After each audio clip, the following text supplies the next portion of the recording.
Gobierno de la tarde Z101, que bueno, hay una canción del disco nuevo de Pavel Núñez, 325. Conseguidor de Pavel. Sí.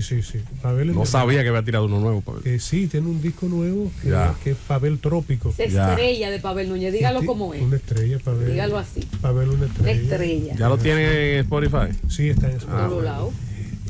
Tiene una canción que se llama Mi casa cogió fuego, un merengue. Ajá. Es decir, había estado a punto de coger fuego. Qué válido. Hay que hablar con Gloria Reyes. No hemos comenzado todavía. Coge su micrófono. Muy temprano para pelear. Gloria Reyes no es que resuelve esos problemas, Iluminada. Cuando la casa coge fuego. Usted sabe qué es lo que pasa, que si usted maltrata al conciliador, ¿con quién usted va a conciliar?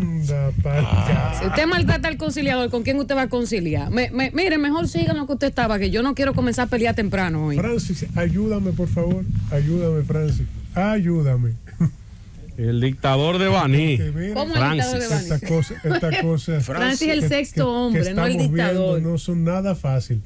Y hay que de vez en cuando darle una ayudita. El ingeniero quiere saber quién es que va a mediar. Bueno, siendo exactamente las 3:27, es el momento para iniciar nuestra ronda de comentarios en este gobierno de la tarde, el toque de queda de las tardes en la Radio Nacional en la República Dominicana. Y damos paso de inmediato al comentario y participación de nuestro compañero Surún Hernández. Gracias, Jesús Nova. Miren, si hubo una época en la historia donde de verdad nosotros comprobamos aquella regla que siempre habíamos escuchado, de que una cosa es con violín y otra cosa es con guitarra, pues es este instante.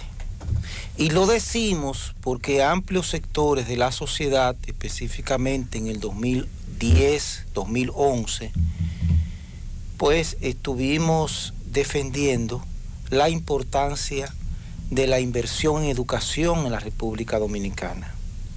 El gobierno de entonces decía que no era posible invertir el 4% porque simplemente lo primero era la planificación, era garantizar la efectividad de esa inversión del 4%.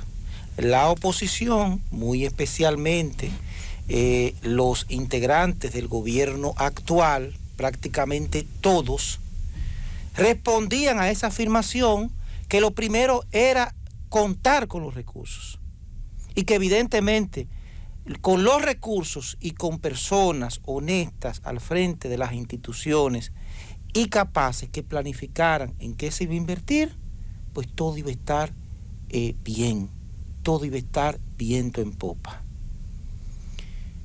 Lamentablemente, los años han transcurrido, se aprobó el 4%, evidentemente han habido 10 años de ese 4%, que hay que decirlo, de corrupción en el manejo de esos fondos, donde todos han sido beneficiados, los políticos, las campañas electorales, exceptuando las personas para las cuales están diseñados esos fondos.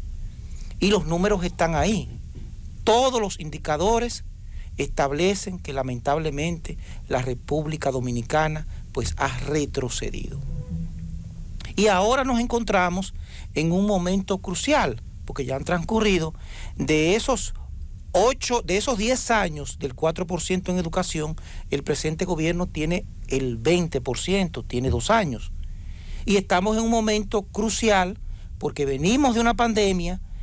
Estamos hablando de que hay una crisis en cuanto a la capacidad de recibir a nuevos estudiantes del sistema educativo, que está plasmado inclusive por informaciones que salen en el día de hoy. Solamente en Higüey, en el distrito 1201, sale la información que hay 8,000 estudiantes que no han logrado conseguir cupo.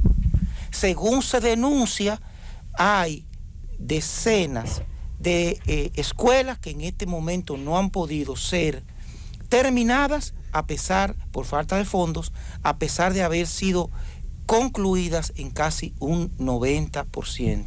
Sin mencionar lo que todos vimos en la ciudad Juan Bosch, donde cientos de padres pues simple y llanamente estaban desesperados y protestaron porque sus hijos no habían conseguido cupo. Es decir, lamentablemente la demanda en materia educativa, por falta de recursos, pues no ha podido ser satisfecha. Y en esta circunstancia donde hay solamente en Higüey 8,000 estudiantes que no se pueden inscribir, donde en la ciudad Juan Bosch cientos de padres tampoco pueden inscribir, donde hay decenas de escuelas que no han podido ser terminadas porque simple y llanamente no aparecen los recursos, el gobierno está hablando de reducir y justificar la reducción del 4% en 4.250 millones de pesos.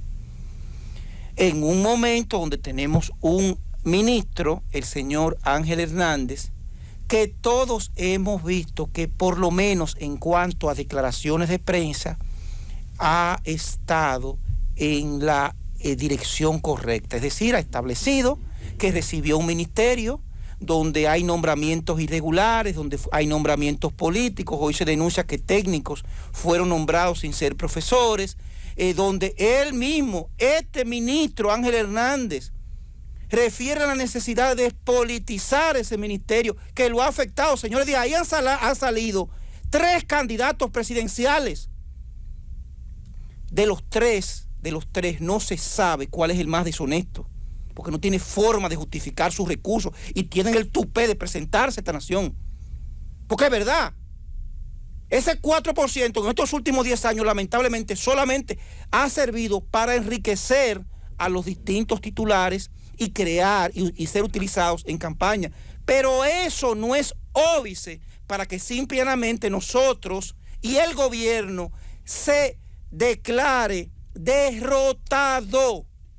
Porque el hecho de que el gobierno intente justificar la reducción del 4% que tiene que invertir, que está establecido en el presupuesto general de la nación, sobre la base de que se está aplicando de manera deficiente, está diciendo que no solamente que el anterior ministro, sino que el que ellos designaron no está en capacidad de administrarlo de manera eficiente, de manera honesta.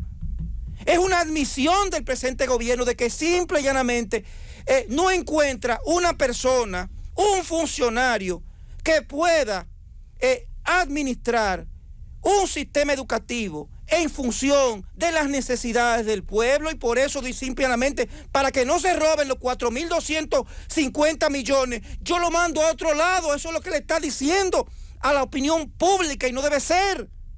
Nosotros entendemos que el actual ministro o que cualquier otro con dotes de honestidad como los que me dicen que él tiene, pero hay que ver en qué termina, porque hay mucha gente que uno entendió que era seria y cuando fueron las funciones, pues imagínense, fallaron. Sí, no podemos como país declararnos en bancarrota moral, y eso es precisamente lo que está haciendo, peor aún, bancarrota institucional. Porque el artículo 63.10, para que lo escuche el ministro de Hacienda, que se le impone a la ley, se le impone a él, se le impone al ministerio. 63.10 dice de la manera siguiente: señores, la inversión del Estado en educación, la ciencia y la tecnología deberán ser crecientes y sostenidas en correspondencia con los niveles de desempeño macroeconómico del país. La ley consignará los montos mínimos y los porcentajes, y dice 4%, correspondiente a dicha inversión. Y dice, en ningún caso, léase, en ningún caso se podrá hacer transferencias de fondos consignados a financiar el desarrollo de estas áreas. La Constitución, señor ministro Joche Vicente, le prohíbe al Congreso Nacional transferir fondos de educación a otro sector, por más que usted diga que se quede para el pueblo. Para eso el pueblo paga impuestos. El gobierno nacional, y en este caso, el gobierno dominicano, en la persona de Luis Abinader, debe entender el daño que se le va a hacer a su imagen, a la credibilidad del gobierno, a ese compromiso que hizo este gobierno con la educación.